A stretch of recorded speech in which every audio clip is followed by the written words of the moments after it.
Bharatiya Janata party के शीर्ष नेता पूरे भारत में जिस तरह राजनीतिक खेला खेल रहे हैं, उसी कूटनीति के तहत संघ व भाजपा ने मिलकर निचले क्रम के स्थानिक नेताओं को मार्गदर्शन कर सिख, जैन, ई समुदायों के धार्मिक संस्थान व मंदिरों में छुपे रास्ते से प्रवेश करना प्रारंभ कर दिया है। अब बौद्ध धम्म के बुद्ध विहारों में घुसखोरी कर कब्जा करने के अपने षड्यंत्र को अंजाम देना शुरू कर दिया है। इसी क्रम में वैशाली बुद्ध विहार में भी संघ व भाजपा की ओर से घुसखोरी का प्रयास हुआ। ऐसा उत्तर नागपुर के तथागत बुद्ध विहार वैशाली नगर के भंते सारीपुत्त ने न्यूज़ नागपुर को बताया। सारीपुत्त भंते जी ने आगे बताते हुए कहा कि बुद्ध विहार समिति और मुझे 1 महीने पहले ही पद्मश्री रमेश पतंगे ने लिखित तथागतांचे कर्तव्य धर्म मार्ग इस किताब के विमोचन कार्यक्रम की जानकारी दी थी। पुस्तक विमोचन का यह कार्यक्रम धार्मिक होने की वजह से और वह भी बुद्ध के पुस्तक का विमोचन होने से भंते जी ने विहार में कार्यक्रम लेने की अनुमति दे दी। 28 मई तक आयोजकों की तरफ से किसी ने भी नहीं बताया कि इस कार्यक्रम में भाजपा और राष्ट्रीय स्वयं संघ के पदाधिकारी और कार्यकर्ता बड़े पैमाने पर उपस्थित रहेंगे। कार्यक्रम के अगले दिन तक आयोजकों ने इस बाबत हमें अंधेरे में रखा और कार्यक्रम के एक दिन पहले दोपहर को भंते जी को एक निमंत्रण पत्रिका आई।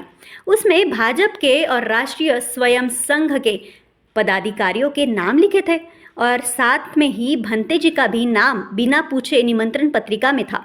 इसलिए भंते जी को भाजपाई की मंशा कुछ हद तक ज्ञात होते ही उस पत्रिका में दिए गए नंबर पर भंते जी ने कॉल लगाया। पत्रिका मिलने तक तो भंते जी के पास आयोजकों में से किसी का नंबर भी नहीं था।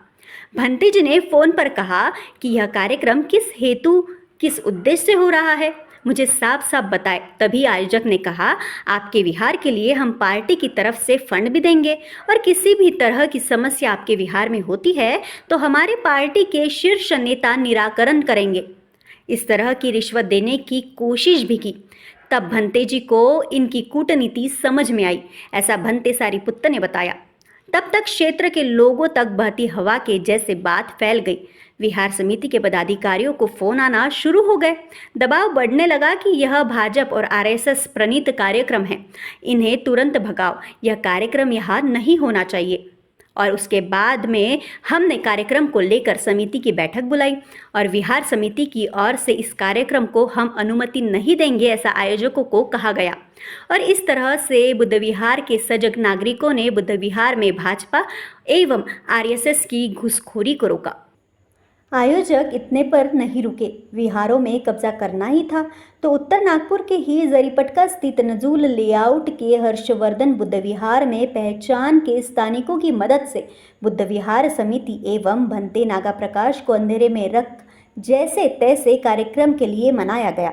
लेकिन जगह तय होते से ही यहाँ भी बुद्ध विहार परिसर के लोगों को इसकी भनक लगी और उपासक बुद्ध विहार समिति से पूछने लगे। परिसर के लोगों का विरोध बढ़ने लगा। नागा प्रकाश भंते जी ने यह भी बताया कि मैं उस वक्त नागपुर शहर के बाहर किसी एक गांव में परित्राण कर रहा था। मेरे मोबाइल पर इतने फ़ोन आ रहे थे कि मुझे परित्राण के बीच ही फ़ोन उठाने पड़े। तब परित्राण में अवकाश लिया और विहार में 2 दिन के लिए आए मेहमान भंते को फ़ोन कर विहार को पूरे दिन के लिए अंदर से ताला लगाने को कहा। यहाँ तक कि वंदना भी नहीं लेने की नौबत आई। जैसे तैसे हमने विहार के अंदर रहकर भाजपा आरएसएस के घुसखोरी से बचने का मार्ग अपनाया, ऐसा हर्षवर्धन विहार के भंते नागा प्रकाश जी ने पूरा वाकया बताया। डर इतना है कि दोनों विहारों के भंते और समिति के पदाधिकारियों ने वीडियो बाइट देने से इनकार कर दिया। भाजपा आरएसएस प्रणीत कार्यक्रम बुद्ध विहारों में नहीं होने देने में अहम भूमिका निभाने वाले समता सैनिक दल के सैनिकों से हमने बात की। क्या कहना है उनका? सबको जय भीम। मैं समता सैनिक दल मुख्यालय दीक्षा भूमि का सैनिक हूँ और सुजाता नगर यहाँ पे मेरा वास्तव्य है।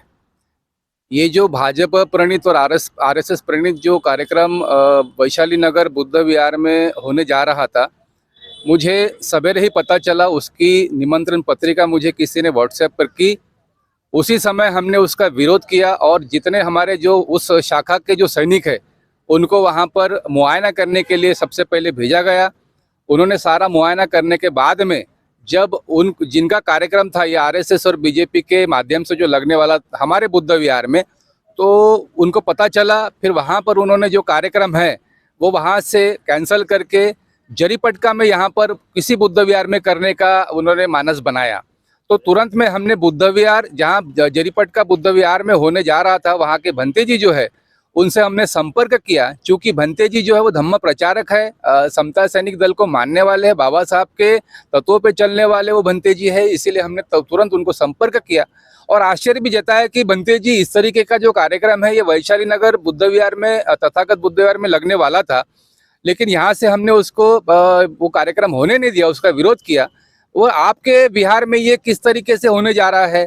तो भंते जी ने कहा कि ऐसा कोई भी जो कार्यक्रम है मैं यहाँ पे होने नहीं दूंगा और यहाँ से भी मैं उसको कैंसिल कराने के इसमें फेवर में हूँ। क्योंकि आरएसएस और बीजेपी की जो मूलभूत जो तत्व है वो विषमता के आधारित है, तो इसीलिए वो जगह जगह अपना एजेंडा किस तरीके से चातुर्वर्ण के माध्यम से वहाँ पर लोगों को डिवाइड किया जाए और इनके ऊपर में शासन किया जाए, इसी मूलभूत आधार पे वो उनका काम चल रहा है। और वो जहाँ पे उत्तर नागपुर के मैक्सिमम जो बुद्ध विहार है वहाँ वो टारगेट करने जा रहे हैं। जय भीम जय संविधान। मैं एडवोकेट स्मिता कामले, समता सैनिक दल मुख्यालय दीक्षा भूमि। यह अभी कुछ दिनों में यह जो मसला सामने आया है कि जो बीजेपी आरएसएस जो संघ की भूमिका है, ये बुद्ध विहार में जाकर खुद के किताबों का विमोचन करना और वहाँ पे अपनी विचारधारा फैलाना, इसका प्रयास उन लोगों ने शुरू किया। लेकिन मैं आपको यह बताना देना चाहती हूँ कि पूरे देशवासियों को जो संघ है वो असमतावादी और विषमतावादी विचारधारा पर आधारित है। और यह जो नागपुर भूमि है, यहाँ से ही आपको पता है रेशिम बाग, और यहाँ से ही संघ की नीति पूरे भारतवर्ष में चलती है।